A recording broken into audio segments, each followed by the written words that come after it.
Proteinaceous part होता है, ये प्रोटीनेशियस पार्ट होता है, ठीक है।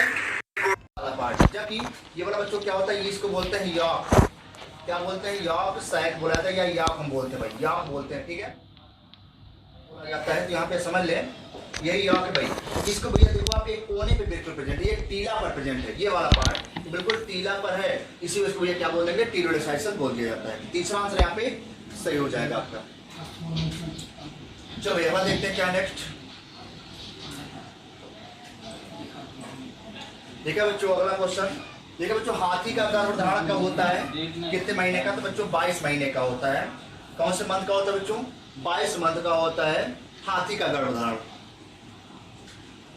सिंपल सवाल, आसान सवाल है, सभी बच्चों को पता है। तो मेरा क्वेश्चन देखते हैं क्या है। देखो बच्चों सबसे छोटा गर्भकाल किसका होता है बच्चों, सबसे छोटा बच्चों किसका होता है, चूहा का होता है। सबसे छोटा गर्भकाल चूहा का होता है, सबसे छोटा गर्भकाल बच्चों चूहा का होता है, सबसे छोटा गर्भकाल चूहा का होता है बच्चों। चलो भैया अगला देखते हैं नेक्स्ट। ठीक है बच्चों, निम्न में से कौन सा हार्मोन प्रसव को उत्प्रेरित करता है बच्चों, प्रसव को बढ़ाता है, तो ऑक्सीटोसिन। कल मैंने बताया था बच्चों ऑक्सीटोसिन, इसका नाम क्या होता है बच्चों, ऑक्सीटोसिन होता है, ऑक्सीटोसिन होता है बच्चों, ठीक है, ऑक्सीटोसिन। तो गर्भ को या प्रसव को या यूट्रस को बिल्कुल सिकुड़ने का काम करता है। जब सिकुड़ेगा तो बच्चा बाहर आता है, बच्चा बाहर आएगा, तो ये यूट्रस पे काम करता है बच्चों, ऑक्सीटोसिन।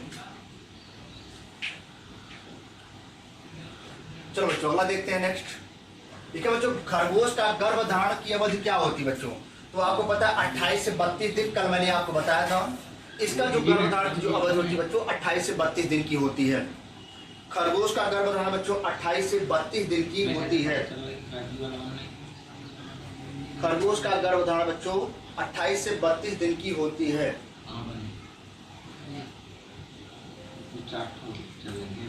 चलो अगला देखते हैं नेक्स्ट। देखा बच्चों मनुष्य में गर्भकाल लगभग कितना होता है बच्चों, ये 36 सप्ताह का होता है, 36 सप्ताह का। ये सारे क्वेश्चन आपके एग्रीकल्चर में पूछे जाते हैं, ऐसे क्वेश्चन बार बार आते हैं भाई, तो बार बार आने से अच्छा कि आप उसको एक बार तैयार कर ले, पूरी जिंदगी आप मौज काटें।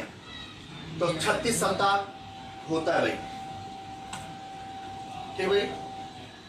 चलो अगला क्वेश्चन देखते भाई, लिखा है ठीक है, निम्नलिखित में से किससे मानव जनसंख्या नियंत्रण का प्रयोग किया था भैया, मतलब मानव जनसंख्या को नियंत्रित करने का क्या क्या उपाय है। आजकल तो मार्केट में बहुत सारी चीजें आ गई मार्केट में भैया, एस्ट्रोजन प्रोस्टान की गोली आप ले लीजिए फीमेल के लिए, फीमेल के लिए, मेल की नहीं है। IUCD MTP ये फीमेल के लिए है, इसका भी इस्तेमाल फीमेल लोग करते हैं। ट्यूबेक्टॉमी और वैसेक्टॉमी भैया, जो वैसेक्टॉमी होता है ये मेल में होता है, वैसेक्टॉमी ये बच्चों नर में होता है, और ट्यूबेक्टॉमी बच्चों किस में होता है, मादा में। याद कर ले भैया दोनों नाम, ट्यूबेक्टॉमी मादा में, वैसेक्टॉमी नर में। 2020 यूपी कैटेट 2020 में ये क्वेश्चन पूछा गया है, यूपी कैटेट 2020 में ये क्वेश्चन पूछा गया है। बहुत सारे बच्चों को ये भी नहीं पता होगा कि पिछली बार हम लोगों ने 2020 का यूपी कैडेट पेपर सॉल्व कराया यूट्यूब पर। अगर आप सर्च करेंगे UP cadet 2020 solve paper Tiwari agriculture academy, तो आपको वहां पर मिल जाएगा। और आप 2020 का पेपर आप जरूर देखें भाई, एक बार उसको आप जरूर सर्च करिएगा और जरूर देखें 2020 का पेपर एग्रीकल्चर का आया कैसे था। चलो यहाँ पे बच्चों आंसर क्या हो जाएगा, all of the above, all of the above. दूसरी बात आपको याद करना है बच्चों, आजकल जो कंडोम होता है, कंडोम मेल और फीमेल दोनों के लिए मार्केट में लॉन्च है, मतलब मेल भी यूज कर सकती हैं और फीमेल भी। तो कंडोम मेल और फीमेल दोनों के लिए है, लेकिन वो प्रॉपर मेथड नहीं है, वो प्रॉपर तरीका नहीं है बर्थ कंट्रोल करने का, ठीक है। कभी कभी वो रप्चर भी हो जाता है, रिप्रोडक्शन इस सेशन के दौरान वो कभी कभी फट भी जाता है, तो कभी कभी वहां से भी क्या बोलते हैं फर्टिलाइजेशन हो जाता है, निषेचन हो जाता है। तो उसका जो सबसे बेस्ट मेथड है भैया यही तीनों मेथड है, ये तीनों मेथड भैया जनसंख्या कंट्रोल के। IUCD का मतलब होता है intra uterine device, IUCD intra uterine controlling device. MTP का मतलब जो मेडिकल टर्मिनेशन ऑफ प्रेगनेंसी, जिसको बोलते हैं एबॉर्शन, इसको बच्चों एबॉर्शन भी बोला जाता है। MTP को, एबॉर्शन को भी लोग क्या करते हैं भैया, अगर प्रेगनेंसी हो गई तो लोग एबॉर्शन करवा देते हैं। तो बहुत सारे चीजें बच्चे, यहाँ पे आंसर क्या हो जाएगा, डी वाला आंसर सही हो जाएगा। चलो अगला देखते हैं, ठीक है बच्चों। वृषण को शल्य चिकित्सा से द्वारा बाहर निकालने की क्रिया को क्या कहते हैं। जैसे मान लीजिए सपोज दैट, मान लो ये 2 टेस्टिस बिल्कुल बना है, ये 2 टेस्टिस आपके सामने दिख रहा है, 2 टेस्टिस दिख रहा है। मान लो हमने क्या किया, इन टेस्टिस को भैया काट के हटा दिया। अब हमने क्या किया भाई, इन टेस्टिस को काट के इसको हटा दिया, हमने इस टेस्टिस को काट के हटा दिया। तो देखो भैया क्या बोलेंगे, इसे भैया क्या बोलेंगे, इसको भैया एक नाम बोलते हैं कैस्ट्रेशन। क्या बोलेंगे बच्चों, इसको बोलेंगे कैस्ट्रेशन, नाम बोला जाता है, जरूर याद करें भाई, कैस्ट्रेशन। तीसरा आंसर बच्चों सही हो जाएगा। अगर हमने टेस्टिस को काट के हटा दिया तो कैस्ट्रेशन बोल दिया जाता है। अगर मन करे तो इसको भी काट के हटा दो, मन करे तो इसको भी आप दो काट के हटा दो, ऐसे करके तो कैस्ट्रेशन हो गया बच्चों, ठीक है। और अगर कैस्ट्रेशन हो गया, सोच के देखो, गांव में क्या करते हैं, जानवरों को बिल्कुल दोनों टेस्टिस काट के निकाल देते हैं। बहुत सारे बकरों के, जो बकरा होता है उसको काट निकाल, बहुत सारे भैंसों के भी टेस्टिस काट निकाल देते हैं। तो आप देखो उसमें क्या होता है, अब स्पर्म का जो लाश वो नहीं हो पाता। अब उसको अगर आप देखोगे, बकरे को, भैंसे को बिल्कुल हट्टा कट्टा बिल्कुल लंबा चौड़ा होता है, क्योंकि अब उसका बिल्कुल एनर्जी लॉस नहीं हो रही है, सारी की सारी एनर्जी बिल्कुल बची है, वो बिल्कुल हट्टा कट्टा बिल्कुल दमदार हो जाता है, चौड़ा हो जाता है। और किसी को एक्सपेरिमेंट करना है तो अपने ऊपर एक्सपेरिमेंट कर सकता है कि वहां से भैया वो किसी डॉक्टर के पास जाए और टेस्टिस को काट के बिल्कुल हटवा दे, फिर देखिए अपनी बॉडी के अंदर कितनी ग्रोथ होती है, बिल्कुल लंबा हट्टा कट्टा चौड़ा, उससे ज्यादा बाहुबली कोई होगा ही नहीं, ठीक है। ये असर देखने को मिलता है, क्योंकि जो टेस्टिस होता है बच्चों, ये टेस्टोस्टेरोन जो हार्मोन निकालता है वो अब निकलेगा ही नहीं। और टेस्टोस्टेरोन बच्चों नर हार्मोन होता है, गुस्सा देने वाला हार्मोन होता है। जो गुस्सा आपको आता है वो टेस्टोस्टेरोन की वजह से आता है, और जिसके अंदर गुस्सा नहीं आता बच्चों, जान लो उसके अंदर टेस्टोस्टेरोन की कमी हो गई है, उसके अंदर हार्मोन जो नर हार्मोन है वो कम निकल रहा है। ये बात समझ लीजिए, ठीक है, बहुत काम की बात है। चलो, तो आंसर यहाँ पे तीसरा हो जाएगा।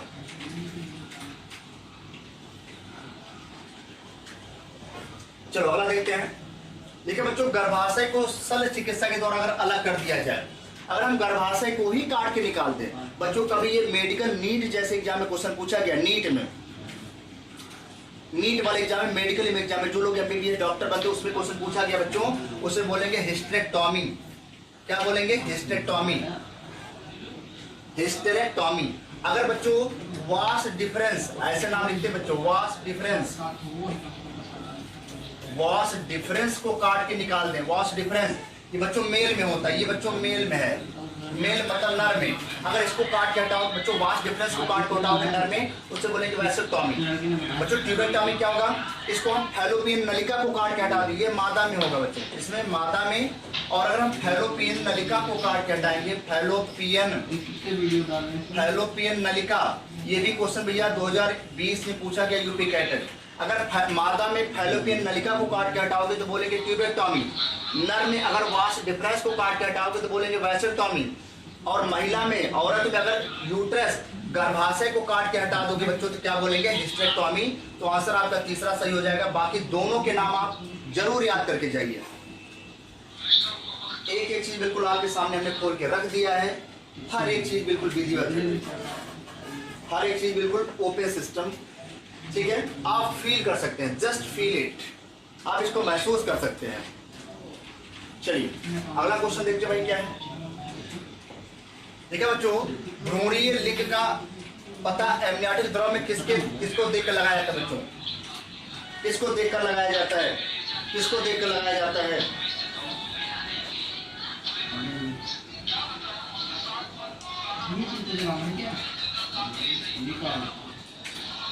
किसको देखकर लगाया जाएगा। सारे बच्चे बिल्कुल आंसर दें बड़ा।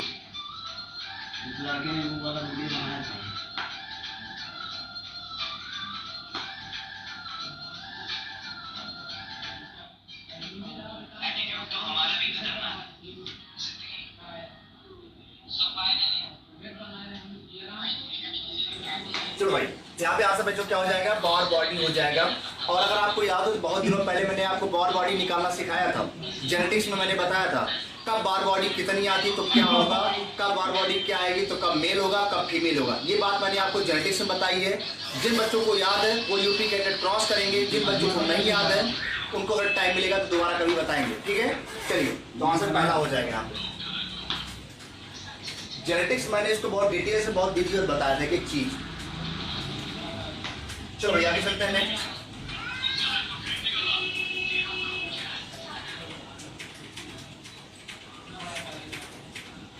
देखा है एमनियोटिक एम्नियोसेंटेसिस वह विधि है जिससे पहचानते हैं एमनियोसेंटेसिस, ये जो सारे क्वेश्चन आज मैं करा रहा हूँ, एक दो क्वेश्चन आपके एग्जाम में जरूर आएगा और जो मैं करा रहा हूँ यही आएगा।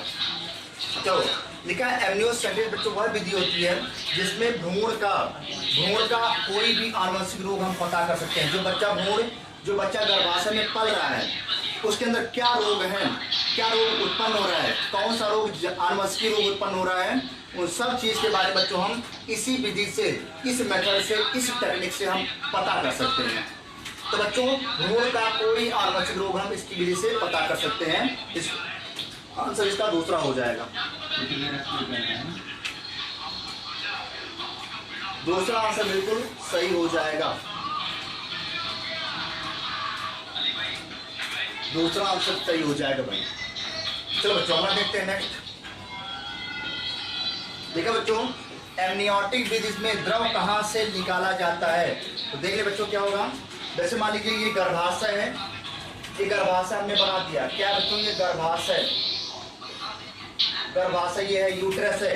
बच्चों क्या होता है अगर आपने देखा होगा, इसी के अंदर जो बच्चा पल रहा होता है, जो बच्चा इसके अंदर पल रहा होता है, होता क्या है इसके चारों तरफ बच्चों क्या भरा होता है, द्रव भरा होता है। ऐसे करके इसके अंदर चारों तरफ बच्चों क्या भरा होता है, एमनियोटिक द्रव भरा होता है। एमनियोटिक द्रव भरा होता है बच्चों। इसी जो बच्चा यहाँ पढ़ रहा है इसी की चारों तरफ बच्चों ऐसे करके ये एमनियोटिक द्रव भरा होता है। डॉक्टर क्या करता है बच्चों, डॉक्टर जैसे मान लीजिए आपको लगा कि कोई दिक्कत आ रही है, बच्चों के अंदर कोई समस्या है, तो आप डॉक्टर के पास जाएंगे तो डॉक्टर क्या करेगा, ऐसे यहाँ से बिल्कुल क्या करेगा, इंजेक्शन घुसाएगा। यहाँ से इंजेक्शन घुसाएगा और इसी द्रव को बच्चों क्या कर लेगा, अंदर ले लेगा। इसी द्रव को क्या करेगा, वो अंदर ले लेगा और इसको ले आकर के लैब में टेस्ट करेगा, परीक्षण करेगा और वहां पर पता कर लेगा बच्चों कि एमनियोटिक विधि में बच्चों द्रव कहाँ से निकालते हैं। तो आप याद रखना बच्चों, जो भ्रूण को घेरे हुए जो द्रव होते हैं, जो भ्रूण को जो घेरा हुआ द्रव होता है, ये जो भ्रूण है इसको जो चारों तरफ जो घेरे हुए जो द्रव है ये उसको भैया बोलते हैं एमनियोटिक द्रव। भ्रूण को जो घेरे हुए द्रव होते हैं बच्चों से क्या बोलेंगे, एमनियोटिक द्रव या एमनियोटिक फ्लूइड बोलता है। यहाँ लिखा है इसी एमनियोसेंटेसिस विधि से हम उस द्रव को बच्चों क्या करके निकाल देते हैं और ये आनुवंशिक रोग अगर कोई भी है तो हम पता कर सकते हैं, बच्चा मेल बन रहा है या फीमेल ये भी पता कर सकते हैं। चलो भाई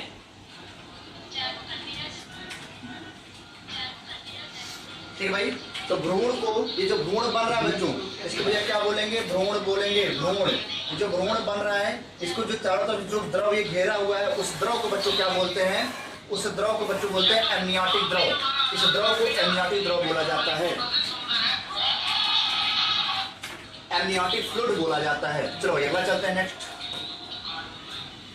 ठीक भाई चलिए, आज बच्चों हम लोगों ने ये पूरा का पूरा कंप्लीट कर लिया, पूरा चैप्टर, पूरा एक चीज, पूरा चैप्टर में कोई चीज छूटी नहीं है। हमने चारों तरफ से क्वेश्चन लेकर के आपको चीजें बता दिया वीडियो, ठीक है। चलिए अब अगला जो चैप्टर आपके सामने होगा बच्चों, मैं यहाँ लिख रहा हूँ, अगला जो चैप्टर होगा बच्चों वो उत्सर्जन तंत्र होगा। कौन होगा बच्चों, उत्सर्जन तंत्र। कल का जो टॉपिक होगा बच्चों क्या होगा, उत्सर्जन तंत्र होगा, एक्सक्रीटरी सिस्टम होगा। क्या होगा भाई, उत्सर्जन तंत्र होगा कल के दिन पे, कल का टॉपिक। तो आप इसको पूरा चैप्टर पढ़ के आइए, उसको डिटेल्स याद करके आइए, जो पढ़ाया जा रहा है आप उसको याद करिए, लर्न करिए। बाकी हम लोग कल मिलेंगे। आज के लिए बस इतना ही, धन्यवाद। और आप ये साथ में जरूर बताएं कि हाँ आपको चीजें समझ में आ रही कि नहीं आ रही, पढ़ाई जो पढ़ाया जा रहा है, जो बायो में मैं आपको चीजें पढ़ा रहा हूँ वो चीजें क्लियर हो रही है कि नहीं हो रही है। कोई समस्या, किसी बच्चों को कोई भी प्रकार की दिक्कत हो तो जरूर बताएं, उस समस्या का समाधान किया जाएगा। चलिए बाकी आज के लिए हम इतना ही रखते हैं, धन्यवाद।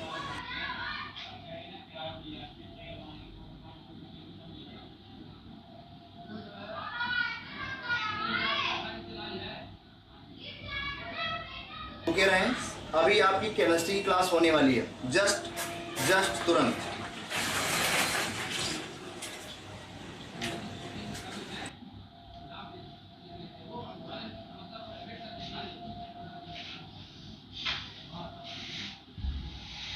ये देखिए, ये तो फिल्टर जैसा लग रहा है।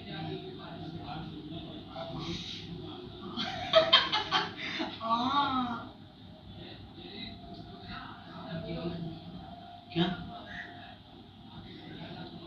आगे आती नहीं लगती है। पाइप भी होगी सब कहे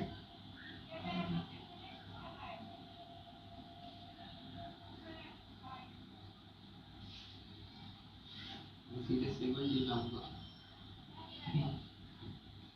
कैसे आता है पता ही नहीं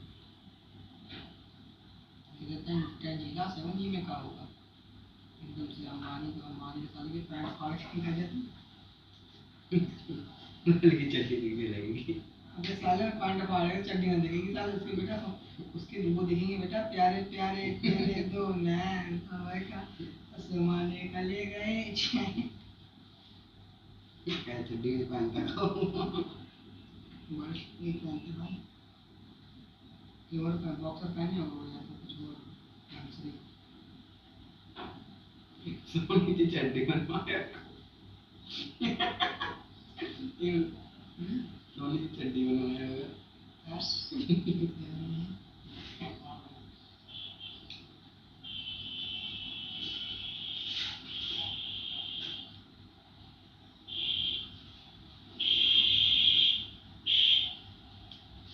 सोचे पड़ गई क्या सोनी की चड्डी कैसी दिखती होगी तार खरीद लाएगा ना कौन देखूंगा ठीक ना काम है खरीद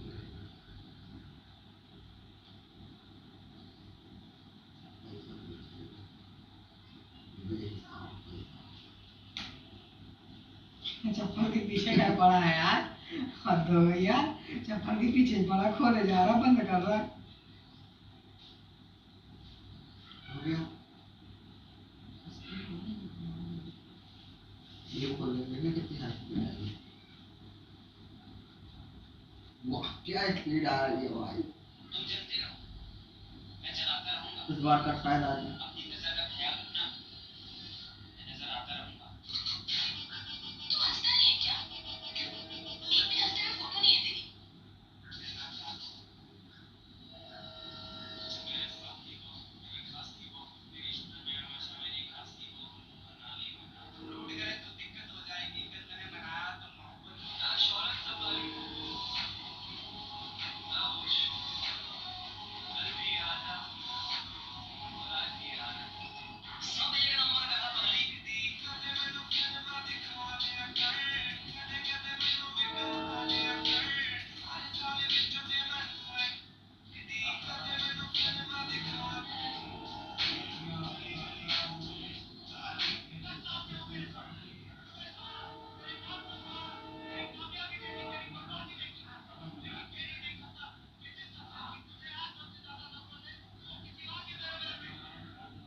ये फेमस हो गया गान टिकटॉक में इसमें फेमस है सुना अगर एक ही मटकी में नॉकआउट कर सकता है कोई इशारा यार तत्काल टिकट लेके सीधा मेरा ग्रुप पे एंट्री मारना है तो आ जाओ किस टोपू की सलामी में लौट दूंगा जिनको लगता है कि बाबू ने करने वाली गर्लफ्रेंड सिर्फ उनसे बात कर रहे हैं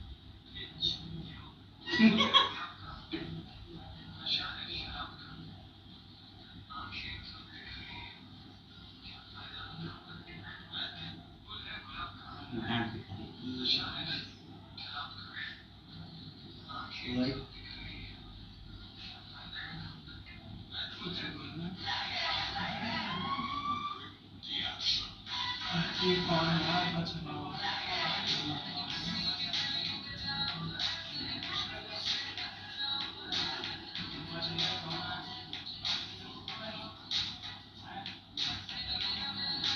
मोटा नहीं तू है ना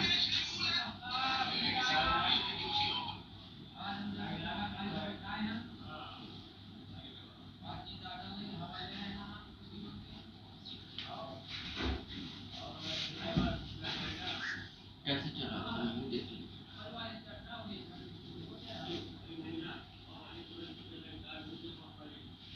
भी कर भाई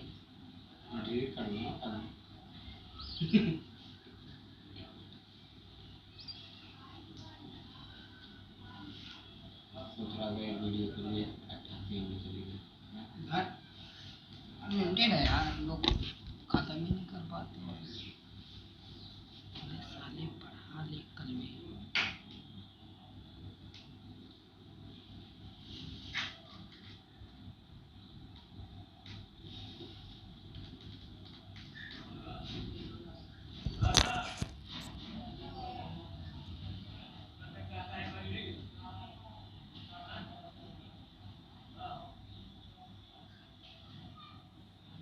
वैता, ठीक है, बहुत ज्यादा आपके सिलेबस में तो नहीं है।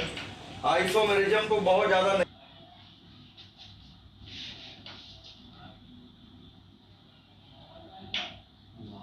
ही घुमाया। नहीं है, लेकिन जो है थोड़ा बहुत तो पढ़ना ही पड़ेगा।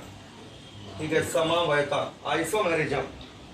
ठीक है, प्रांशु गौतम नमस्ते, शिवम अजय कुशवाहा सभी को नमस्ते, सभी बच्चों को। ठीक है, सभी को नमस्ते, अंकित कुमार, अभय पटेल, ऋषभ सिंह, पीयूष। ठीक है, सभी को नमस्ते, सभी बच्चों को। फटाफट जल्दी से लाइव जुड़ जाएं सभी लोग। अभिषेक कुमार गुप्ता, खुश रहो बेटा। ठीक है, चलो जल्दी जल्दी सब लोग लाइव आ जाओ फटाफट। मोन्टू, गौतम, स्वागत है सभी का। ठीक है, जय हिंद टू ऑल।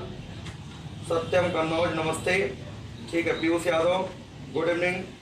ठीक है, चलिए अब देखिए, हम लोगों को समझना है कि समवैता क्या होता है और समवयी क्या होते हैं। क्या चीज समझना है?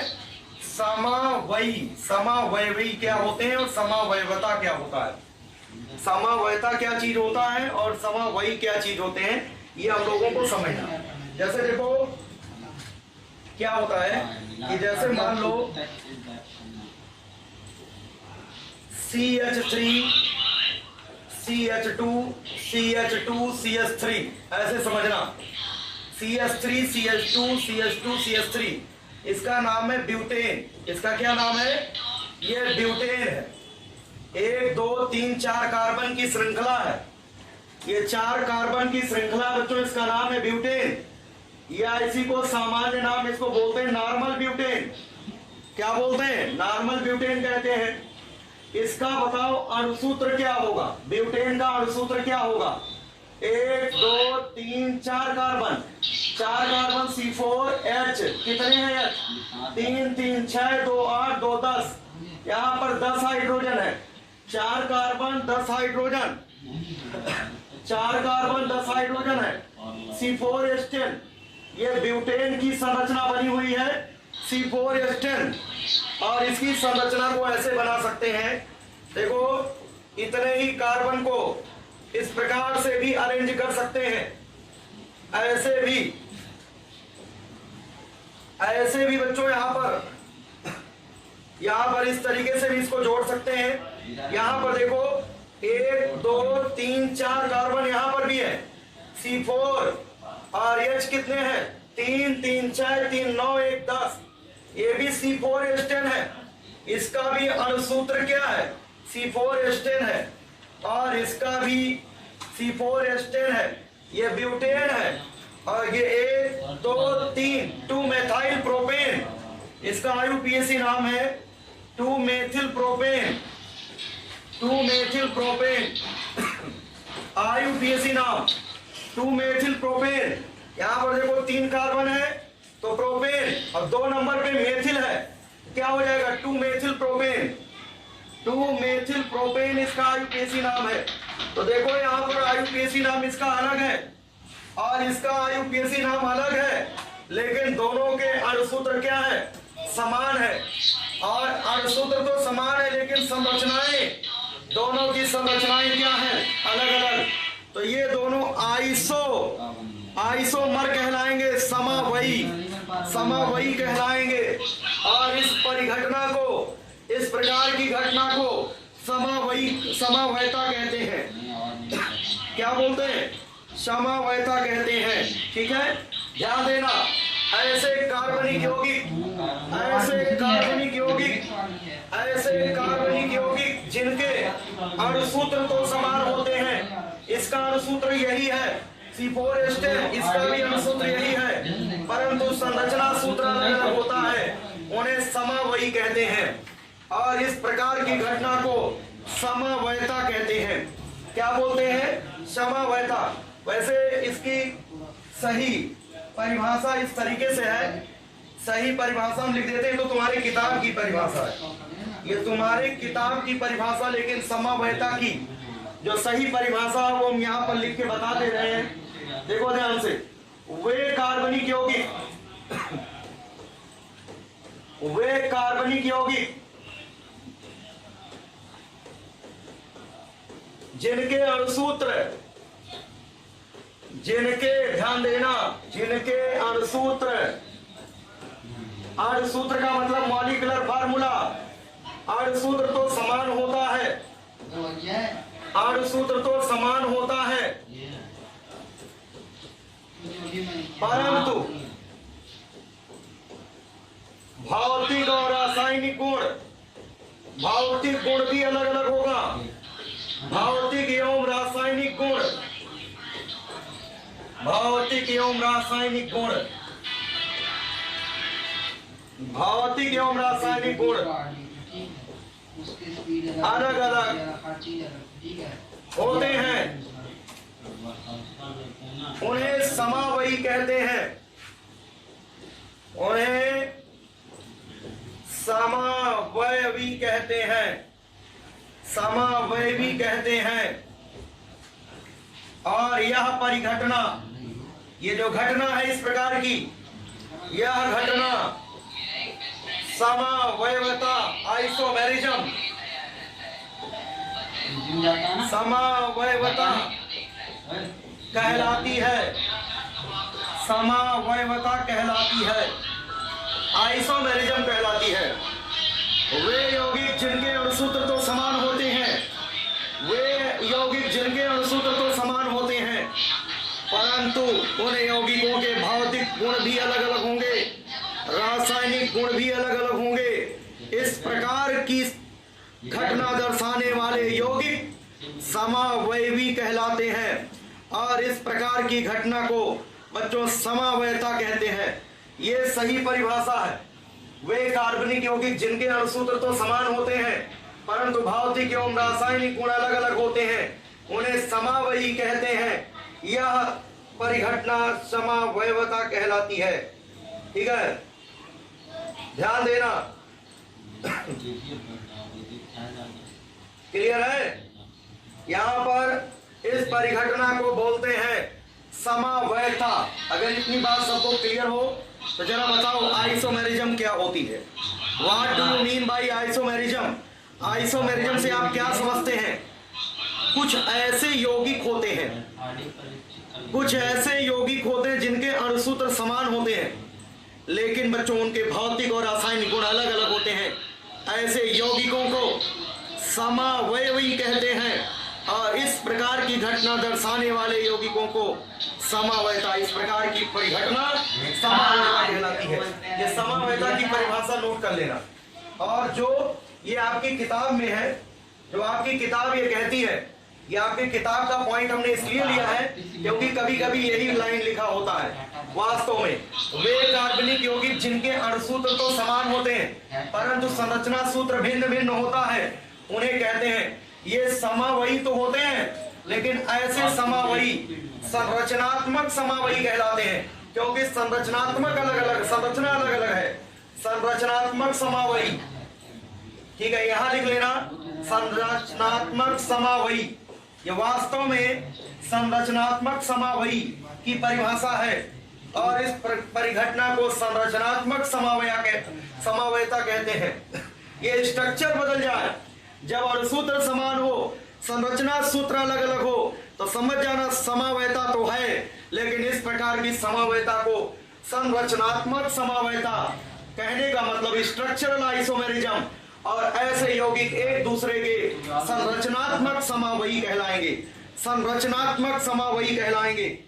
ठीक है, इतनी बात सबको क्लियर हो गया होगा भाई।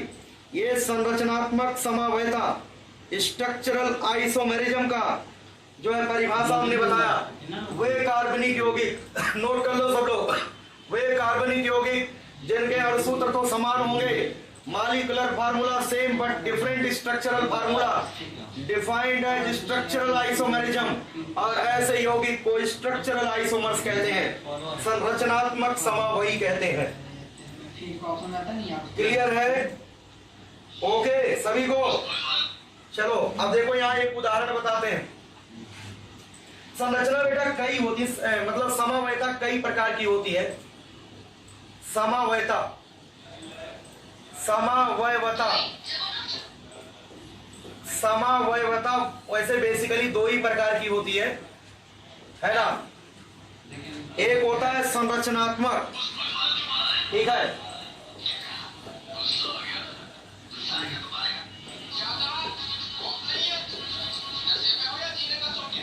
चलो जो मेन है वही बता देते हैं।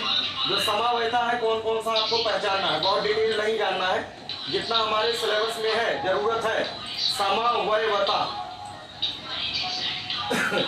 आइसोमेरिज्म इसको कहते हैं, समावयवता, ठीक है। समावयवता कौन कौन सा पढ़ना है? एक तो बच्चों समावयता को पहली बात आइसोमेरिज्म लिख लेना, ठीक है। आइसोमेरिज्म संरचनात्मक समावयता, देखो जल्दी में समावयता पढ़ा जाता है लेकिन ये समावयता नहीं लिखा, समावयवता। समावयता पढ़ लेते हैं हम लोग समावयता, लेकिन समावयवता लिखा है। आइसोमेरिज्म इसको बोलते हैं स्ट्रक्चरल आइसोमेरिज्म। क्या बोलते हैं इसे? स्ट्रक्चरल, ठीक है। और एक होता बच्चों, एक होता है अगर हम कह दें प्रकाशिक, ये आपके देखने कम मिलता है, नाम सुन लो केवल, प्रकाशिक समावयता, प्रकाशिक समावयवता, प्रकाशिक समावयवता, इसको बोलते हैं ऑप्टिकल आइसोमेरिज्म। क्या बोलते हैं? Optical isomerism. पहले से दो पॉइंट नोट कर लो दिमाग में। समावयता दो प्रकार की, वो जो परिभाषा की किताब में लिखा है वह संरचनात्मक समावयता का लिखा है, जो परिभाषा है वो स्ट्रक्चरल आइसोमेरिज्म का है।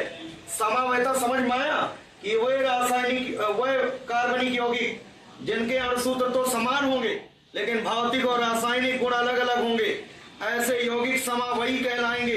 इस प्रकार की घटना को समावयता कहते हैं। समावयता ये बेसिकली दो तरीके की नोट कर लो, एक तो संरचनात्मक समावयता होता है, स्ट्रक्चरल आइसोमेरिज्म होता है।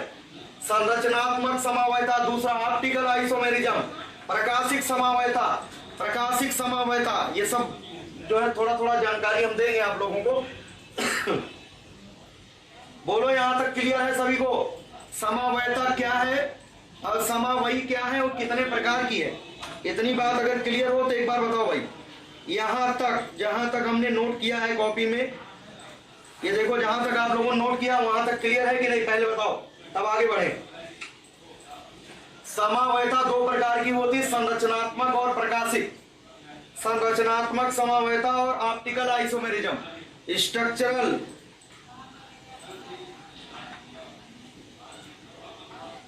हाँ ये क्वेश्चन जो है हर बार आ जाता है इसका, इतना तो समझ में आ ही गया होगा। अब संरचनात्मक समावयता क्या है? देखो संरचनात्मक समावयता क्या है, इसको भली भांति आप लोग ये देख लिए। वे कार्बनिक यौगिक जिनके अणुसूत्र समान होते हैं परंतु संरचना सूत्र जो है बच्चों भिन्न भिन्न होता है, उन्हें समावयी, मतलब इन्हें बोलते हैं संरचनात्मक समावयी, और यह घटना संरचनात्मक समावयता कहलाती है। ये स्ट्रक्चरल आइसोमेरिज्म का आप लोगों ने परिभाषा लिख रखा है, ठीक है। अब ये जो समावयता की बात कर रहे हैं दो प्रकार की, संरचनात्मक समावयता और प्रकाशिक समावयता। संरचनात्मक समावयता में कौन कौन सा पढ़ना बच्चों?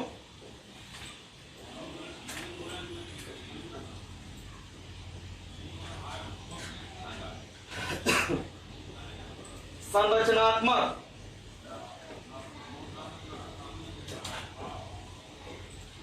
समावयवता,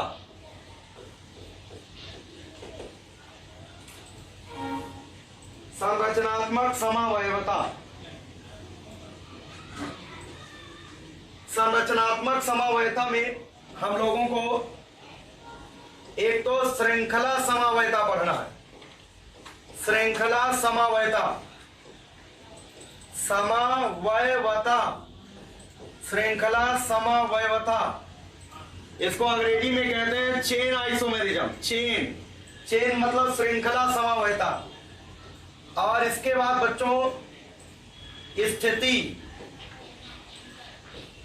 स्थिति या स्थान समावयता, स्थिति या स्थान समावयता, स्थिति या स्थान समावयवता, स्थान समावयता,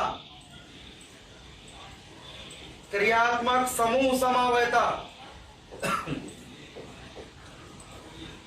क्रियात्मक समूह समावयता, क्रियात्मक समूह समावयवता, क्रियात्मक समूह समावयवता। और एक होता बच्चों मध्यवयता, मध्यवयता, मेटामेरिज्म। और एक होता बच्चों चलावयता, चलावयता। ये बच्चों जो है आप लोगों को समझना है। श्रृंखला समावयता, स्थिति या स्थान समावयता और क्रियात्मक समूह समावयता, मध्यवयता और चलावयता। श्रृंखला समावयता, स्थिति या स्थान समावयता, क्रियात्मक समूह समावयता, मध्यवयता और चलावयता। ये चीज आप लोगों को नोट करना है, ठीक है। कौन कौन सी समावयता? श्रृंखला समावयता और स्थिति या स्थान समावयता और क्रियात्मक समूह समावयता। ये तीन आपके एग्जाम के लिए बहुत इंपॉर्टेंट है। ये तीन बच्चों आपके लिए बहुत इंपॉर्टेंट है। श्रृंखला समावयवता, स्थिति या स्थान समावयवता, क्रियात्मक समूह समावयवता।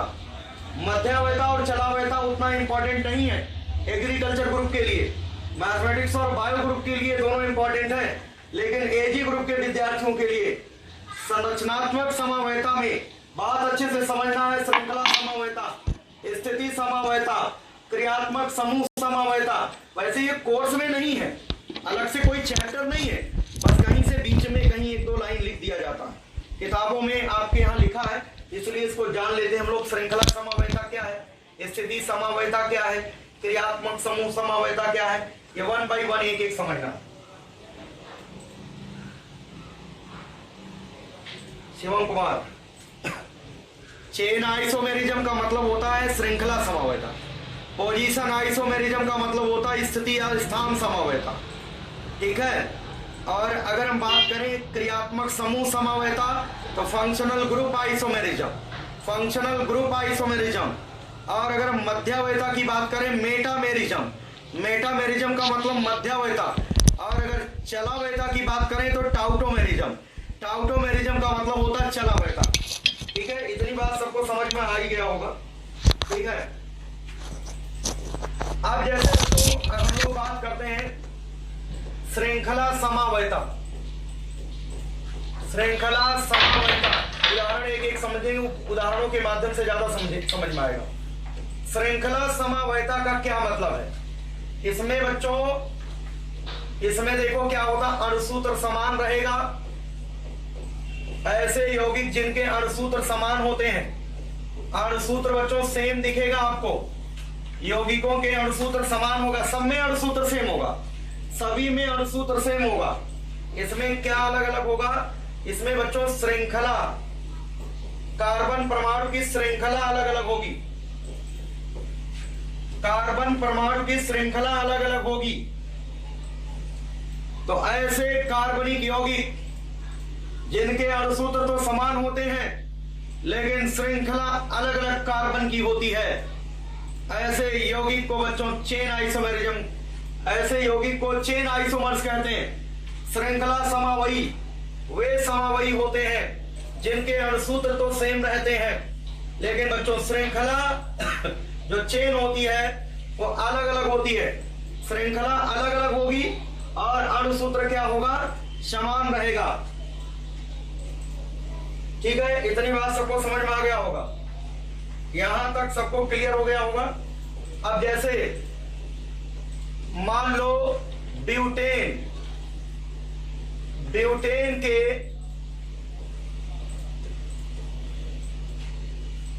श्रृंखला समावयियों की संख्या, श्रृंखला समावयवियों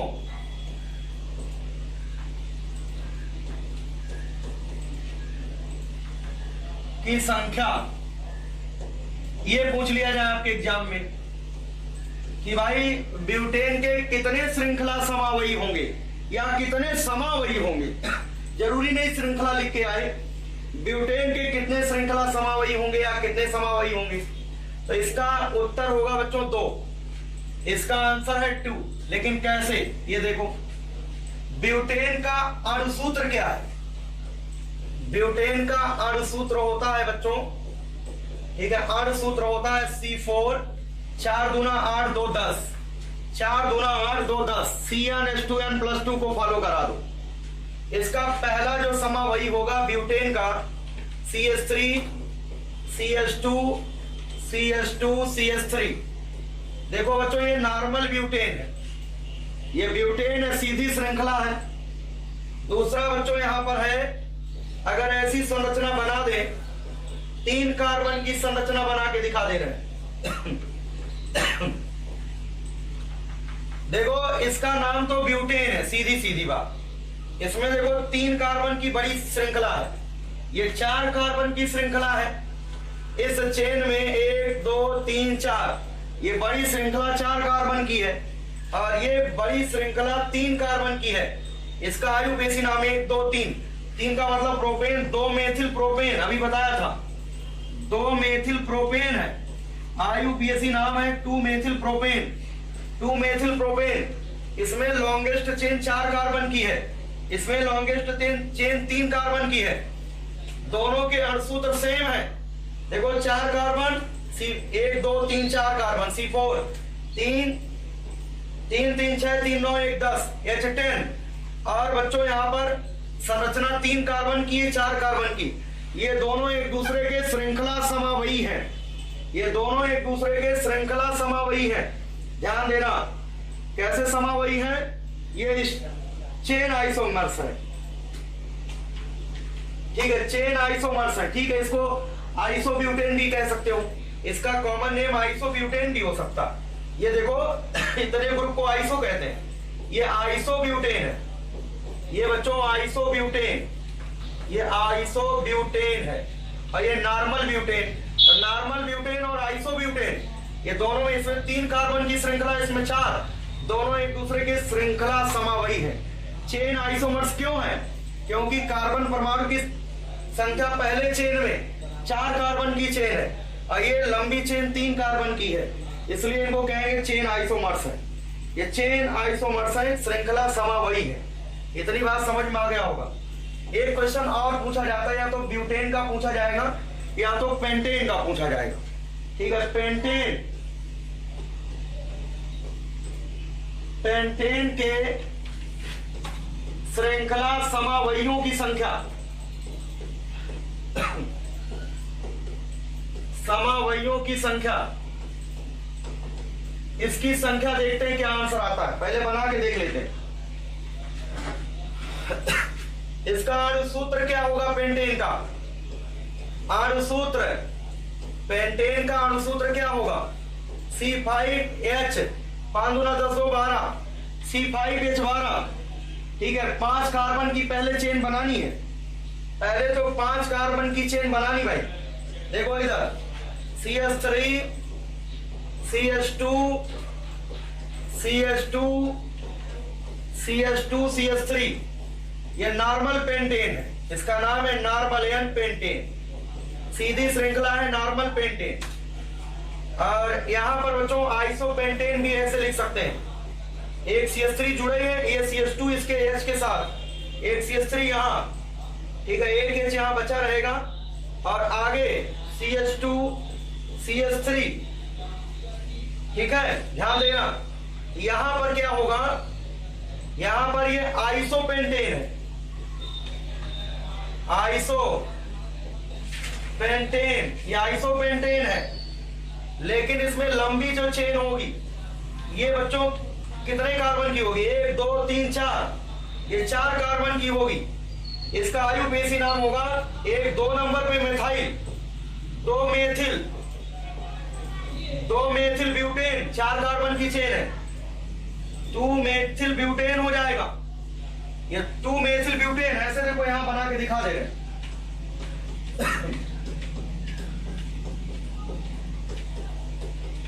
यहां पर देखिए ये है, इसको आइसोपेंटेन कहेंगे। ये लंबी श्रृंखला ये वाली हो जाएगी, 1 2 3 4 ब्यूटेन, 4 कार्बन की चेन है, ऊपर 5 कार्बन की चेन है। ऊपर वाले को नॉर्मल पेंटेन कहते हैं, नीचे वाले को आइसोपेंटेन कहते हैं, कॉमन सामान्यता।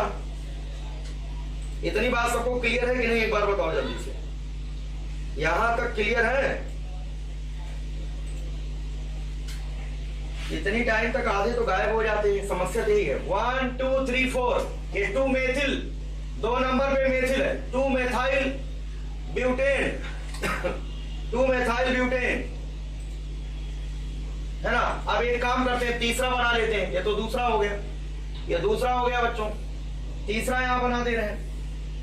यहां तीसरा नियोपेंटेन बना देते हैं। ये देखो नियोपेंटेन, सबके अणुसूत्र सेम है।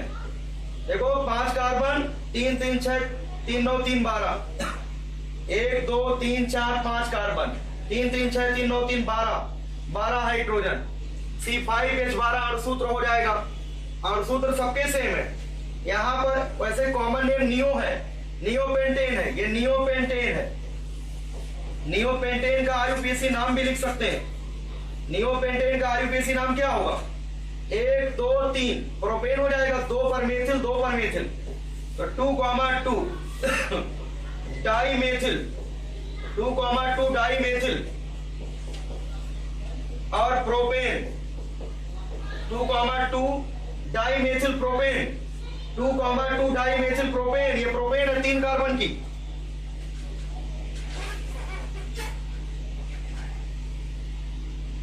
ठीक है, विवेकानंद सिंह, ठीक है, इन्होंने बना लिया,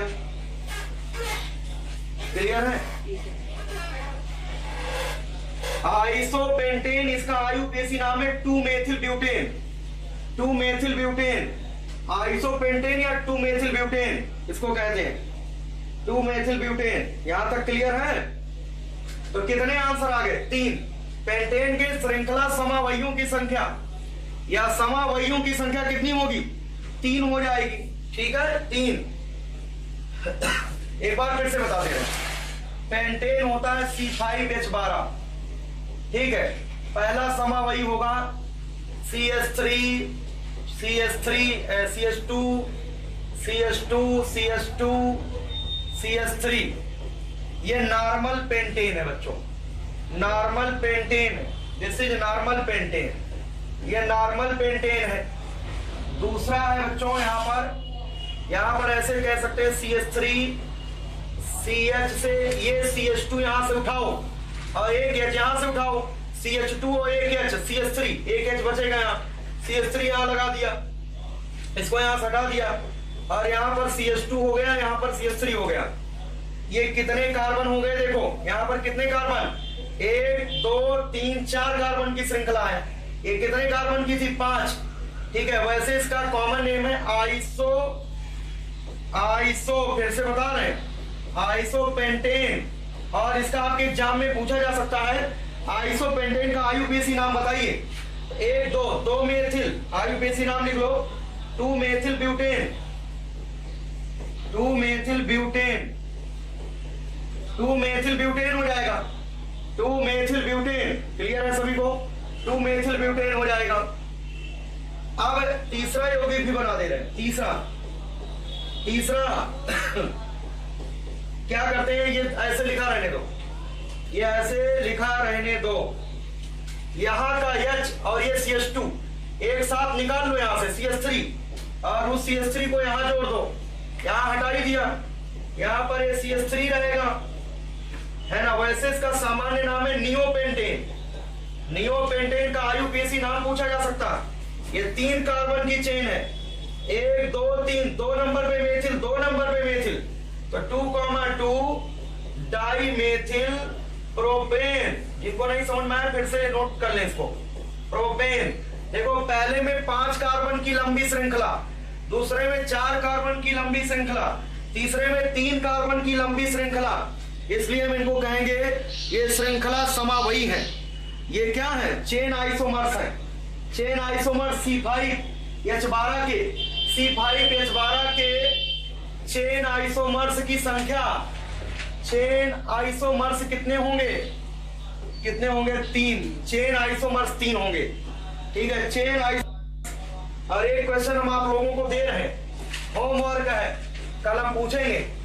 होमवर्क आपके लिए है कि हेक्सेन C6 6 दूना 12 2 14 के श्रृंखला समावयियों की संख्या, श्रृंखला समावयियों की संख्या कितनी होगी, कल हम पूछेंगे आप लोगों से।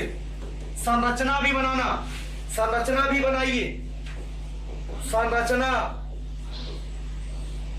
संरचना हुआ उनके IUPAC नाम, उनके IUPAC नाम, IUPAC नाम हमने 2 बता दिया। एक हमने बताया ब्यूटेन का, एक हमने बताया पेंटेन का। अब तुम लोगों का काम है हेक्सेन के बना के ले आना। हेक्सेन का नहीं आएगा तो कल बताएंगे सबका। हेक्सेन का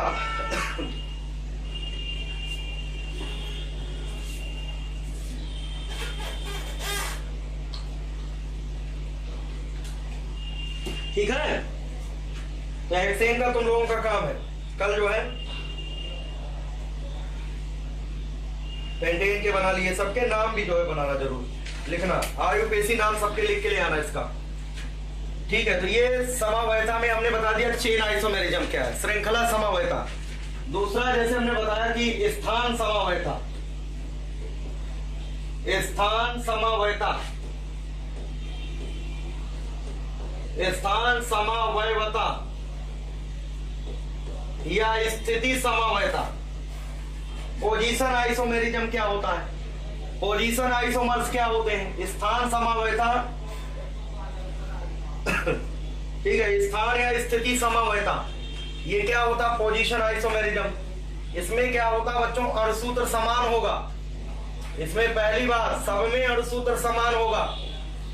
अणुसूत्र स्थान समावयियों के अणुसूत्र समान रहेगा, अणुसूत्र समान होगा,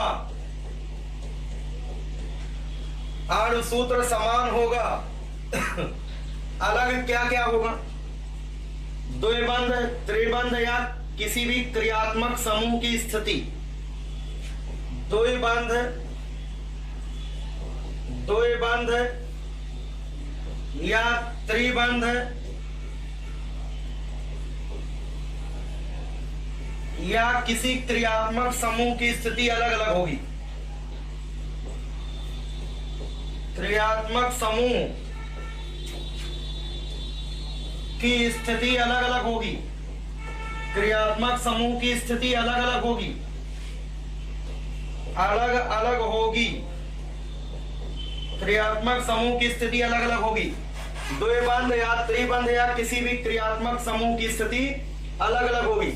स्थिति समावयता या स्थान समावयता में क्या होगा, स्थान समावयियों, स्थान समावयियों के अणुसूत्र समान होंगे, लेकिन उन समावयियों में द्विबंध की स्थिति अलग अलग होगी या त्रिबंध की स्थिति अलग अलग होगी, या हो सकता है किस कोई क्रियात्मक समूह की स्थिति अलग अलग हो।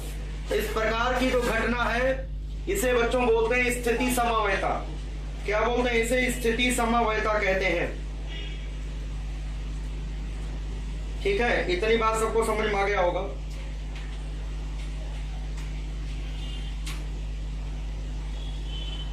कुछ तो ऐसे बच्चे हैं जब हम शुरू करते हैं कोई टॉपिक तो पहले तो घूमने टहलने चले जाते हैं, फिर आके मोबाइल खोल लेते हैं, और जब पूरी बात कथा समाप्त हो जाती है तो कहते हैं एक बार और बता दो।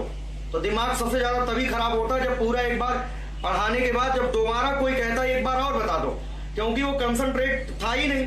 वो दोबारा से देखना, वीडियो आपके पास सेव रहेगा कल, ठीक है, वीडियो सेव रहेगा, ठीक है, सबको समझ में आ गया है, ठीक है, सबको समझ में आ गया है केवल एक बच्चे को समझ में नहीं आया।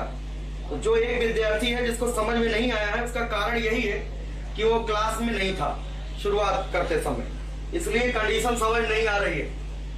स्थान समवायता या स्थिति समवायता दोनों का एक ही मतलब है। अणुसूत्र समान रहेगा, जो मैं बोल रहा हूं ध्यान से सुनो, अणुसूत्र तो समान रहेगा, क्या अलग अलग होगा, क्या अलग अलग होगा बताओ जल्दी से, जल्दी बताएं।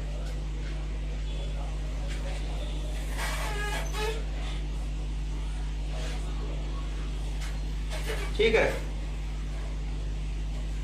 समझ में आ गया ना, चलो कोई दिक्कत नहीं। स्थान समवायता में अणुसूत्र तो समान रहेगा सभी में, इसमें द्विबंध की स्थिति, त्रिबंध की स्थिति या किसी क्रियात्मक समूह की स्थिति अलग अलग हो जाए तो समझ जाना ये स्थान समावयी है। स्थान समावयी या स्थिति समावयी, देखो जैसे उदाहरण बता रहे हैं,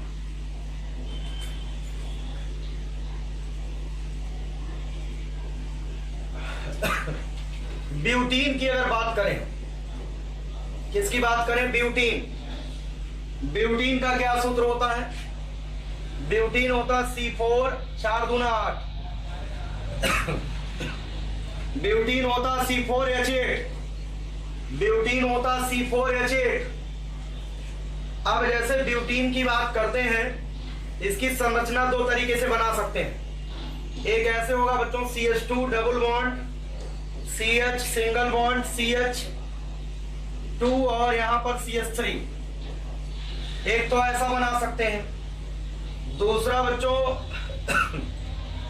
ऐसा बना सकते हैं CH3 single bond CH double bond CH single bond CH3। देखो जरा दोनों यौगिकों का चेक करो, क्या दोनों ही ब्यूटीन है। 1 2 3 4 कार्बन, 4 कार्बन, हाइड्रोजन गिनो, 2 3 5 2 7 1 8 हाइड्रोजन। इसका गिनो 1 2 3 4 हाइड्रोजन, 3 3 6 हाइड्रोजन, 7 8 हाइड्रोजन। तो दोनों के अणुसूत्र समान है, दोनों के अणुसूत्र क्या है, समान, लेकिन इसमें द्विबंध एक नंबर पर है, ठीक है, 1 2 3 4। इसका नाम है ब्यूटीन 1 या ब्यूट 1 इन। क्या नाम है, या 1 ब्यूटीन है, दिस इज 1 ब्यूटीन या ब्यूट 1 इन है। और यहां पर 1 2 3 4 ये भी ब्यूटीन है लेकिन 2 है, 2 ब्यूटीन। तो ब्यूट 2 इन, ब्यूट 2 इन है, ये बच्चों ब्यूट 2 इन है, ये ब्यूट 1 इन है, ये ब्यूट 1 इन है, ये ब्यूट 2 इन है, ध्यान दे, दिस इज ब्यूट 1 इन और ब्यूट 2 इन, ये दोनों ही ध्यान रखना। ब्यूट 1 इन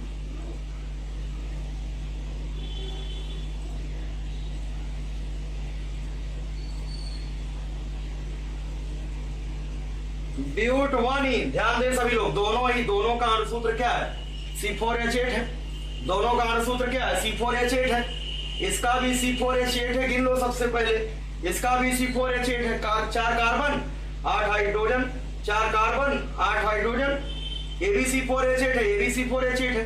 डबल बंध की स्थिति इसमें 1 नंबर पे है, इसमें डबल बंध की स्थिति कितने नंबर पे, 2। यहाँ पर डबल बॉन्ड की स्थिति बदल गई है, ये दोनों एक दूसरे की स्थिति समावयी है, दोनों एक दूसरे के स्थिति समावयी है। तो नोट कर लीजिए यहां पर, ये दोनों है ब्यूटीन 1 व ब्यूटीन 2, ब्यूटीन 2 है। आंसर इसका है स्थान समावयी, स्थान समावयी, पोजीशन आइसोमर्स, इनको बोलते हैं पोजीशन आइसोमर्स हैं।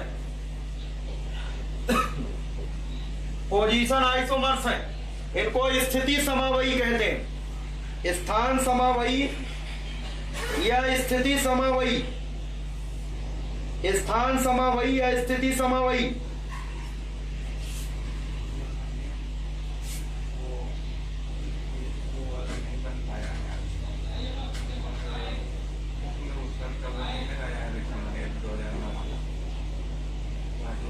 आपको भी भेज देंगे क्या? ठीक है, तो यहां पर ब्यूटीन 1 व ब्यूटीन 2 स्थान समावयी है।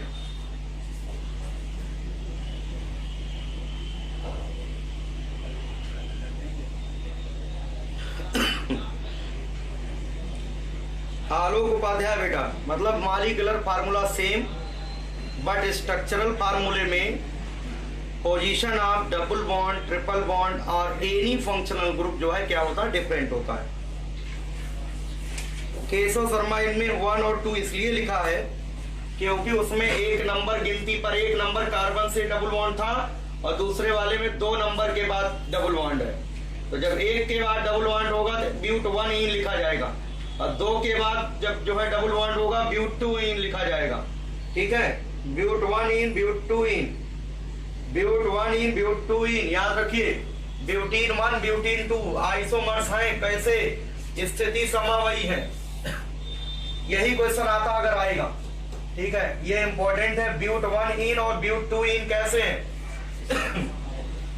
पोजीशन आइसोमर्स है, पोजीशन आइसोमर्स यहां पर। अब जैसे एक क्वेश्चन और हम बात करते हैं,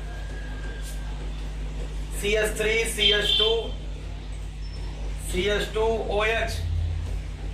ठीक है, इसका नाम है, ध्यान देना सभी लोग, इसका नाम है प्रोपैन। प्रोपैन एक नंबर पे एल्कोहल जुड़ा है, प्रोपैन 1 ऑल, या सिंपली आप लोग प्रोपेनॉल कहते हैं। प्रोपेनॉल 1 या प्रोपेन 1 ऑल, प्रोपेनॉल 1 या प्रोपेन 1 ऑल। 1 नंबर पे एल्कोहल है तो 1 ऑल हो जाएगा। अब इसी को ऐसा भी बनाया जा सकता बच्चों, देखो एक काम करते हैं यहां से एक एच उठा के यहां पहुंचाते हैं, यहां का एक एच यहां लगाते हैं, यहां का एक एच यहां लगाते हैं, ये बनेगा CH3। यहां का एक एच यहां लगाते हैं, CH3 बनेगा। और यहां जो एच हटा उसकी जगह OH लगा दो, नीचे यहां OH लगा दो। इसका अणुसूत्र देखो क्या होगा, अणुसूत्र क्या हो जाएगा, 1 2 3 कार्बन C3, 3 2 5 2 7 H7 और ये क्या है, OH है ना। यहां पर देखो 1 2 3, ये भी क्या होगा, C3 3 3 6 1 7 H7 और यहां पर क्या है, OH। मोनोहाइड्रिक एल्कोहल पहला भी है और मोनोहाइड्रिक एल्कोहल दूसरा भी है। एक OH उसमें भी है, एक OH इसमें भी है। लेकिन बच्चों एक क्रियात्मक समूह एल्कोहल का है, ये क्रियात्मक समूह एल्कोहल का है। एक नंबर पर एल्कोहल है, यहाँ पर 1 2 3 जब अंकन करेंगे तो 2 नंबर पर एल्कोहल है, 2 नंबर कार्बन पर। ये प्राथमिक 1 डिग्री कार्बन पर एल्कोहल है, ये 2 डिग्री कार्बन पर एल्कोहल है। इसका नाम है, देखो प्रोपेन, 3 कार्बन का मतलब प्रोपेन, 3 कार्बन का मतलब प्रोपेन, 2 नंबर पे एल्कोहल 2 ऑल, 2 नंबर पे एल्कोहल होगा प्रोपेन 2 ऑल। तो प्रोपेन 1 ऑल और प्रोपेन 2 ऑल ये भी कैसे हो जाएंगे, स्थिति समावयी। इनको कहते हैं स्थिति समावयी। प्रोपेनॉल 1 प्रोपेनॉल 1 व प्रोपेनॉल 2, प्रोपेनॉल 2 है क्या है, स्थान समावयी, स्थान समावयी, स्थान समावयी। प्रोपेनॉल 1 और प्रोपेनॉल 2 भाई दोनों ही प्रोपेनॉल हैं, बस अंतर क्या है, एक में OH क्रियात्मक समूह की स्थिति 1 नंबर पे है और एक में दूसरे वाले में दूसरे यौगिक में OH जो क्रियात्मक समूह है उसकी स्थिति 2 नंबर पे है। तो ये प्रोपेनॉल 2 है, वो प्रोपेनॉल 1 है। ये दोनों स्थिति समावयी कहलाएंगे। स्थिति बदल गई, यहाँ पर स्थिति पहले 1 नंबर पे थी, 1 नंबर कार्बन पे, अब यही स्थिति 2 नंबर कार्बन पे आ गई। तो स्थिति बदलने से स्थिति समावयता होगा। और दोनों के अणुसूत्र तो समान है ही, दोनों के अणुसूत्र तो समान है, दोनों ही मोनोहाइड्रिक एल्कोहल है। समझ गए बात कि नहीं? सुधांशु त्रिपाठी दिख रहा बेटा आपका कमेंट? ठीक है, इतनी बात तो सभी को समझ में आ गया होगा। प्रोपेनॉल 1 एंड प्रोपेनॉल 2 दोनों जो है एक दूसरे के पोजीशन आइसोमर्स से पूछा जाए किस प्रकार के समावयी है, स्थान समावयता दर्शाते हैं, स्थिति समावयता दर्शाते हैं। क्लियर है? हमने एक तो संरचनात्मक बता दिया जो बहुत जरूरी है आप लोगों के लिए। मैंने पहले ही बताया कि समावयता आपके कोर्स में नहीं है, लेकिन बीच बीच में कहीं ना कहीं से आ ही जाता है एक आध क्वेश्चन। तो स्ट्रक्चरल में हमने आपको चेन, श्रृंखला समवयता और स्थिति बता दिया। और तीसरा बच्चों हम आपको बताने चल रहे हैं, तीसरा जो है क्रियात्मक समूह समवयता। क्रियात्मक समूह, क्रियात्मक समूह समवयता।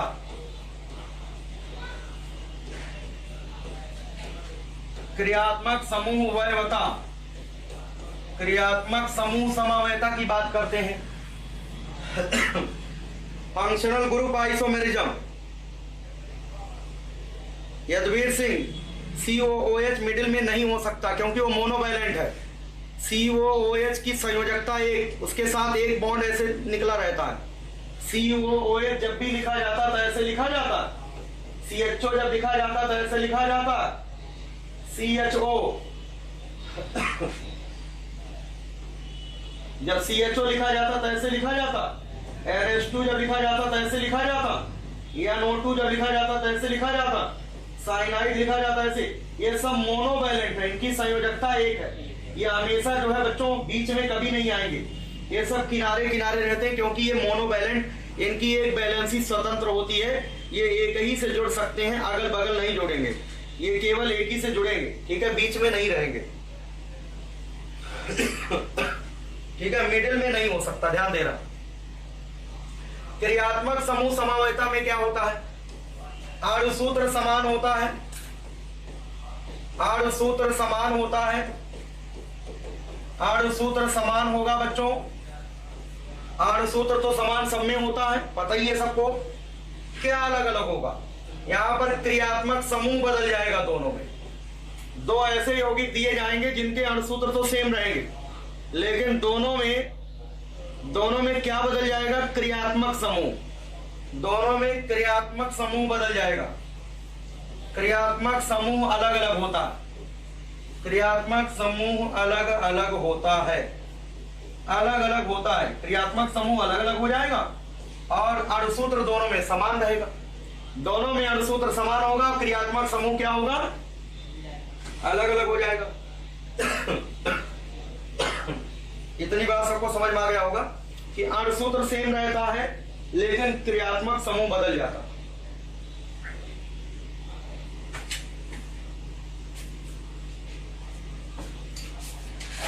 अणुसूत्र समान होता है, क्रियात्मक समूह अलग अलग। तो ऐसे यौगिक क्रियात्मक समूह समावयी कहलाते हैं। क्रियात्मक समूह समझ में आ रहा कि नहीं आ रहा? एक बार बताओ जल्दी से। ऐसे यौगिक क्रियात्मक समूह समावयी कहलाते हैं। उदाहरण देखते हैं, जैसे CH3 CH2OH, इसका मतलब है एथिल एल्कोहल, इसका मतलब है ethyl alcohol. Ethyl alcohol IUPAC नाम है एथेनॉल। 2 कार्बन है तो एथेनॉल हो जाएगा। ये एथेनॉल है, एथिल एल्कोहल या एथेनॉल। एक काम करो, ये बताओ इसमें क्रियात्मक समूह क्या है? एल्कोहल। इसमें क्रियात्मक समूह क्या दिख रहा है? एल्कोहल दिख रहा है। अब एक काम करो, ये जो CH2 है इसको हटा के यहां ले जाओ और O बीच में कर दो। ऐसा देखो आ जाएगा CH3 और O बीच में रहने दो और ये CH2 इस H के साथ चला जाएगा, क्या बन जाएगा? CH3। ये बताओ ईथर बन गया कि नहीं? ये हो जाएगा डाई मेथिल ईथर। क्या हो जाएगा? डाई मेथिल ईथर हो जाएगा। आईयूपीएसी नाम क्या होगा? मेथॉक्सी मेथेन, मेथॉक्सी मेथेन हो जाएगा। ये बताओ इसका अणुसूत्र क्या होगा? एक कार्बन, दो कार्बन, C2 है ना, और 3 हाइड्रोजन, 2 5 1 6 C2H6, और यहां पर O C2H6O। एक कार्बन, दो कार्बन, C2, 3 हाइड्रोजन, 2 5 1 6 हाइड्रोजन, और O लिख दो, C2H6O लिख दो। और इसका अणुसूत्र क्या होगा? इसका अणुसूत्र एक कार्बन, दो कार्बन, यहां लिखेंगे C2, 3 हाइड्रोजन, 6 हाइड्रोजन H6, और यहां पर O है तो वो लिख देंगे C2H6O। C2H6O हो जाएगा और उसका भी C2H6O हो जाएगा। दोनों यौगिकों के देखो अणुसूत्र सेम है, लेकिन अंतर क्या है? एक में क्रियात्मक समूह के रूप में अल्कोहल है और दूसरे में क्रियात्मक समूह के रूप में ईथर है। तो अल्कोहल और ईथर दोनों एक दूसरे के क्रियात्मक समूह समवायी होते हैं। अल्कोहल ईथर में कौन सी समवायता होती है? अल्कोहल ईथर जो है क्रियात्मक समूह समवायी होते हैं। अल्कोहल ईथर क्रियात्मक समूह समवायी होते हैं। लिख लो, अल्कोहल ईथर, अल्कोहल व ईथर समावयी होते हैं, समावयवी होते हैं। कैसे समावयी होते हैं? तो आप कहोगे क्रियात्मक समूह वाले, क्रियात्मक समूह वाले, क्रियात्मक समूह समावयी होते हैं। अल्कोहल समावयता दर्शाता है, अल्कोहल ईथर समावयता दर्शाएंगे। अल्कोहल ईथर परस्पर समावयी होते हैं। किस प्रकार के समावयी होते हैं? क्रियात्मक समूह, फंक्शनल ग्रुप आइसोमेरिज्म। अब जैसे यहां पर बात करें, जैसे ethyl alcohol, ethyl alcohol, ethyl alcohol व dimethyl ether, dimethyl ether, dimethyl ether समावयी है, समावयवी है। कैसे हैं? तो आप कहोगे क्रियात्मक समूह समावयी, क्रियात्मक समूह समावयी, क्रियात्मक समूह समावयी होते हैं, क्रियात्मक समूह समावयी होते हैं। इतनी बात सबको क्लियर हो गया होगा। एथिल अल्कोहल व डाईमेथिल ईथर समावयवी होते हैं। कैसे? क्रियात्मक समूह समावयी होते हैं। ठीक है, डाईमेथिल ईथर ध्यान देना, और एथिल अल्कोहल। क्लियर है सभी को? इसी तरीके से क्वेश्चन और लेते हैं। जैसे मान लो CH3 CH2 CHO, इसका क्या नाम है? 1 2 3, 3 कार्बन। ये बच्चों प्रोपेनल, प्रोपेनल है, एल्डिहाइड है। इसका अणुसूत्र क्या होगा? एक कार्बन, दो कार्बन, 3 कार्बन, C3। H कितने हैं? 3 2 5 1 6, H6 हो जाएगा। 3 2 5 1 6, कार्बन 3 और ऑक्सीजन 1, C3H6O, C3H6O। यहां पर ये प्रोपेनल है। अगर इसका एक काम कर दे, CH3 ऐसा करो, ये CH2 इस H के साथ ले जाओ और CO को अंदर कर दो, CO अंदर कर दो, और ये CH2H के साथ CH3 बना लो। ये CO अंदर कर दो, CH2 और H, CH3 यहां कर दो, CH3 CO CH3 एसीटोन। यह आईयूपीएसी नाम है, प्रोपेन 2-on, 1 2 3, प्रोपेन 2-on या प्रोपेनोन। इसका अणुसूत्र क्या हो जाएगा? एक कार्बन, दो carbon, 3 carbon, C3, 3 3 6 hydrogen H6, oxygen कितना? O। इन दोनों के अणुसूत्र सेम है, लेकिन इसमें क्रियात्मक समूह एल्डिहाइड है और इसमें क्रियात्मक समूह कीटोन है। ये दोनों क्रियात्मक समूह समावयी हैं। ये दोनों क्रियात्मक समूह समावयी हैं, ध्यान दें। ये दोनों के दोनों क्रियात्मक समूह समावयी हैं। इनको एक बार ढंग से फिर से पढ़ना घर पे। एक बार फिर से इनको बढ़िया से देखना पड़ेगा। CH3 CH2 CHO प्रोपेनल, इसमें एल्डिहाइड है, इसका अनुसूत्र ये होगा, और इसमें कीटोन, इसका अनुसूत्र ये होगा। दोनों ही सेम अनुसूत्र रखते हैं, लेकिन दोनों में क्रियात्मक समूह अलग अलग हैं। इसलिए दोनों के दोनों ठीक है, वेरी गुड, बहुत बढ़िया, सबको समझ में आ रहा। ठीक है, ये दोनों को दोनों कैसे समावयी कहलाएंगे? क्रियात्मक समूह समावयी। ये दोनों क्रियात्मक समूह समावयी है। क्रियात्मक समूह समावयी है। क्रियात्मक समूह समावयी है। ये फंक्शनल ग्रुप आइसोमर्स कहलाएंगे। ये दोनों क्रियात्मक समूह समावयी है। प्रणव चौधरी, बहुत बहुत धन्यवाद, बहुत बहुत धन्यवाद, इसको नोट कर लो। अब देखो यहां पर लिख सकते हैं एल्डिहाइड व कीटोन, एल्डिहाइड व कीटोन, एल्डिहाइड व कीटोन समावयी हैं। एल्डिहाइड व कीटोन समावयी हैं। कैसे समावयी हैं? क्रियात्मक समूह, क्रियात्मक समूह समावयी, क्रियात्मक समूह समावयी, क्रियात्मक समूह समावयी। एल्डिहाइड व कीटोन समावयी हैं।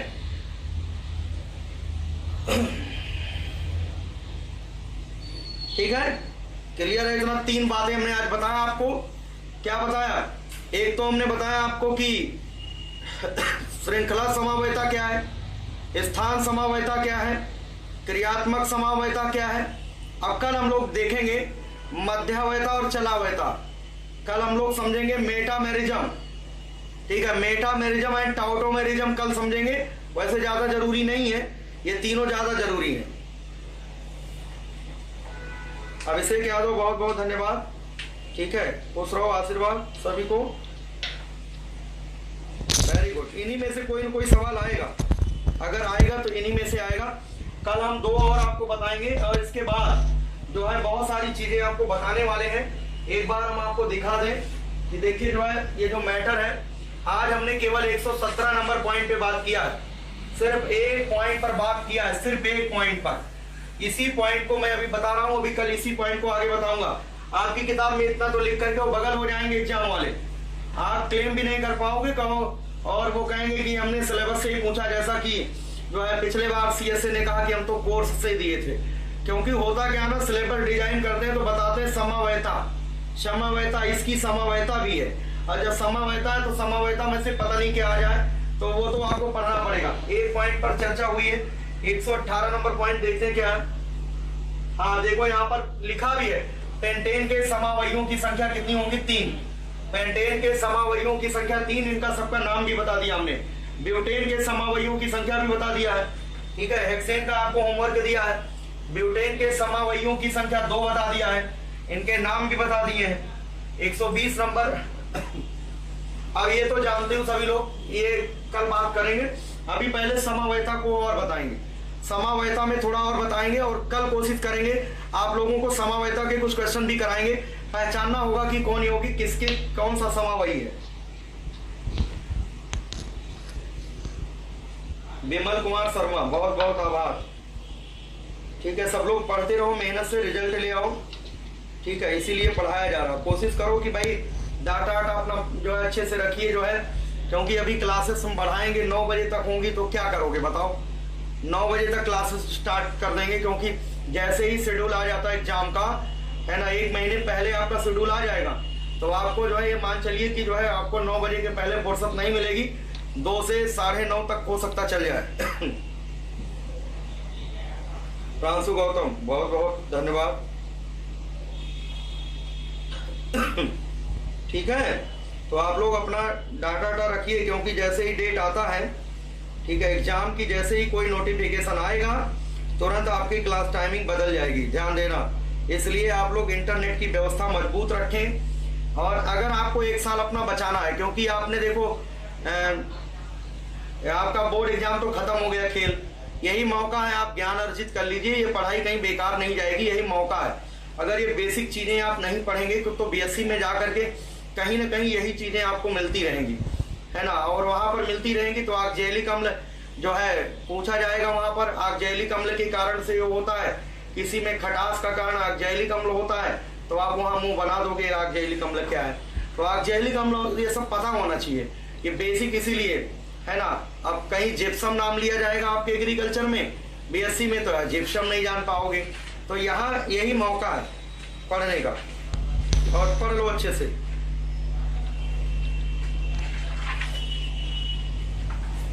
कुछ लोग तो क्रैश कोर्स में बहुत बढ़िया काम कर रहे हैं, बहुत ही बढ़िया काम कर रहे हैं, बहुत अच्छी रैंक आएगी। मंगल यदुवंशी टीडी कॉलेज जौनपुर, बेटा आपका कमेंट आ रहा, खूब आ रहा कमेंट, परेशान ना हो, ठीक है। आज इतना ही रखते हैं बच्चों, ठीक है, बाकी कल हम लोग देखेंगे, आज काफी टाइम भी हो गया है, ठीक है। आप लोग पढ़ते रहिए, रिवाइज करते रहिए। मैंने बताया है कि लाइन से एक तरफ से लिखना